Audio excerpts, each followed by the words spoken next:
Folks, I've already put out one video today explaining how we're being censored and how we're under attack and how it's happening all over the place at a level I've never before seen. The only other point I wanted to make is this is how it's worked in other countries, in Maoist China, in Nazi Germany, in Soviet Russia, is the tyrants incrementally restrict free speech and liberties, and then suddenly you're in a full-bore police state.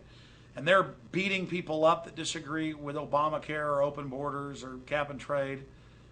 They are just doing it all. But it just really came to me. It's like so amazing. You criticize anything Obama says, you're a racist.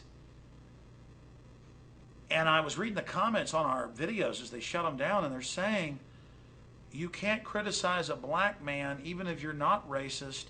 People will think you're doing it because you're racist. And that's the mind control. Is that even as they admit there's nothing racist we're saying, which shouldn't be restricted anyways. You shouldn't restrict somebody's free speech just because it's racist, because then it's everybody else's speech, which is now happening. So in the name of political correctness, they're destroying all liberty, just like the Soviets did. But it's actually, here's the point. This is the big enchilada. By criticizing him as racist, it creates tribal division. This is just tribal warfare stuff. It creates divide and conquer, balkanization, because all these dumbed down people in society, yuppie white people, everybody who buy into this system, they now will never criticize any of the policies and will be intimidated because they'll feel like they're racist even though they're not. And the establishment cold-bloodedly knows this. So it's actually creating racism and tension, because then a lot of people out there now think if Obama gets criticized, that whoever criticized him is a racist. See how that works? I mean, this is just so outrageously anti-American, anti-freedom. And so it makes any criticism of Obama supposedly racist, which then energizes racism and division and makes people think that everybody hates them because of their race when they see Obama being criticized. And it creates more division. I mean, this is so cold-blooded and sick, ladies and gentlemen.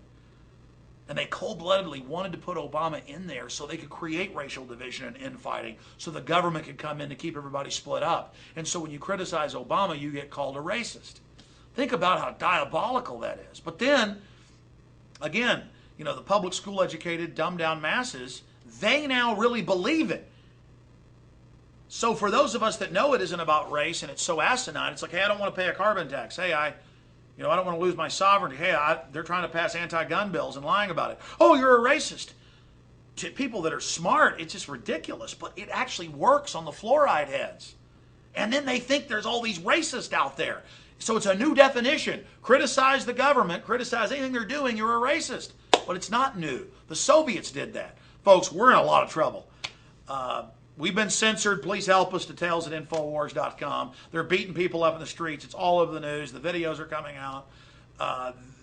They planned this all along. I mean, the youth brigades, they got the bills introduced for compulsory service. He's continuing all the Bush policies.